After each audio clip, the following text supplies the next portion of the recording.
सुपौल के भपटियाही थाना क्षेत्र के भपटियाही रेलवे ढाला के समीप दिन दहाड़े अपराधियों द्वारा बाइक पर सवार एक व्यक्ति को गोली मारकर उससे 1 लाख रुपया लूट लेने का सनसनीखेज मामला सामने आया है।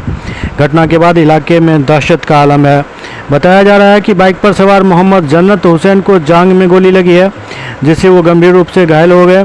घायल मोहम्मद जन्नत हुसैन को सुपौल के एक निजी क्लिनिक में इलाज के लिए भर्ती कराया गया है, जहां उसका उपचार किया जा रहा है। इधर घटना की जानकारी मिलते ही भपटियाही पुलिस भी मौके पर पहुंचकर घटना की जांच में जुट गई है। घटना को लेकर बताया गया कि मधुबनी जिले के धोधरिया इलाके के निवासी मोहम्मद जन्नत एक लड़की का निकाह पढ़ाने सुपौल के चैनसिंह पट्टी गांव जा रहे थे। उसके साथ अन्य बाइक पर और लोग निकाह में भाग लेने के लिए जा रहे थे। बताया गया कि मोहम्मद जन्नत जिस बाइक पर बैठे थे उस बाइक को उसके साथी चला रहे थे। जैसे ही वो लोग भपटियाही रेलवे ढाला के समीप पहुंचे, 2 अपाचे पर सवार 4 बदमाशों ने उनका रास्ता रोक लिया। इस दौरान अपराधी मोहम्मद जन्नत के पास मौजूद रुपये छीनने लगा। विरोध करने पर अपराधी ने मोहम्मद जन्नत पर गोली चला दी, जो गोली जन्नत के जांघ में लग गई। घायल जन्नत गिर गया।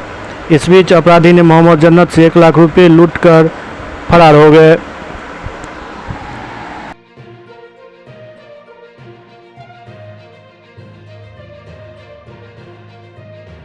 ये हम लोग जो है आरिफ नगर मेनही इस्लामपुर पोस्ट अमही वाया घोघटिया जिला मधुबनी से आ रहे थे अपनी बच्ची का निकाह पढ़ाने के लिए चैनसिंह पट्टी। इसी दौरान हम लोग जो है आगे बढ़ गए और ये जनाब मोहम्मद जन्नत हुसैन साहब इसके पीछे में बैठे हुए थे और इनका ड्राइवरिंग कर रहे थे मोहम्मद अमानुल्लाह। भपटियाही रेलवे ढाला जो है उससे 20 कदम दक्षिण आकर के इन लोगों को घेरा। 4 आदमी था, 2 अपाची था। इन लोगों को घेरने के बाद जो है गाड़ी से चाबी ले लिया।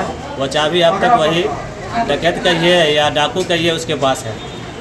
उसके बाद जो है इन लोगों में कुछ हाथापाती भी हुआ। लास्ट में उसके बाद इनका जो है कॉलर पकड़ करके बाजार दिया। बाजारने के बाद रुपया जो है लेकर के और 4 गोली जो है इन पर दाग दिया। कितना रुपया था? 1 लाख रुपया था। क्या नाम हुआ आपका?